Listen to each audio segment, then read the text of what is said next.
So, I was gonna sing a song today. I've actually been singing for the past 2 hours practicing, but I did a kind of pre-recording and I realized that I'm losing my voice and I don't really sound that great, but I'm still feeling creative, I guess. I don't know. So I've been thinking about this for a while, of doing poetry on here. I've been writing poetry for a long time. I think I started writing poetry last year, I think, really writing it, my own stuff, and going out of beyond the boundaries of haikus and rhyming things. I think I wrote my first poem when I was in 7th or 8th grade. It wasn't that great. And then in 9th grade I really got into it, and now this year we're halfway through it, and I've written a lot. I've written songs even. I've been writing, just writing. And so I'm going to read one of them for you today, and I have not memorized it. I really enjoy watching Savannah Brown's videos.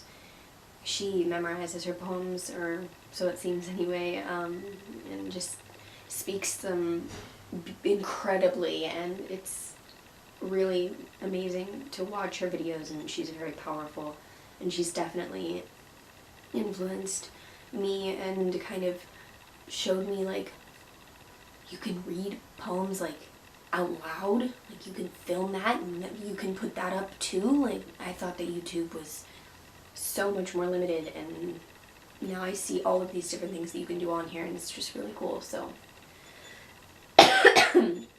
I'm dying here. I'm gonna read this one for you, and it's not named, but I wrote this one on November 1st at 7:13 p.m. apparently, which is funny because it's 7:22 right now. So recently. Happiness is this delicate little feeling. It's so fragile and precious. Like a bubble in the snow, you reach out to protect it from the icicles, but your gloved hands are too rough. Happiness is this rare and beautiful thing. I find it in the afternoons when I walk home leisurely. I find it in those free afternoons when time doesn't seem to slip away too quickly, but rather feels content and full. I find it in an old playlist, songs that make me sing along and not care how I sound.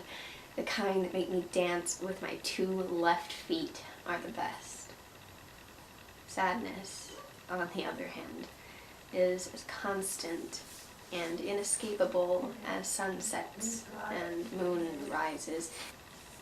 He sits patiently, always threaded through your thoughts, no matter how thick the cord, unbreakable in his ancient foundation. He is the shadow fastened to your raw ankles and the doubt behind your eyes when you smile. I find him under the surface, dragging me down beneath the stinging salt water, the gut-wrenching feeling of skipping a step, even when you're walking along flat ground. Sometimes I go so long with only he as my companion that I begin to believe that happiness was a mere dream. He takes my hand and makes me believe that he is keeping me safe in his cradle of fear and paranoia, so that even when happiness does break through the glazed windows of my eyes, I cling to him, never believing myself strong enough to just reach down and unfasten the chain and walk away.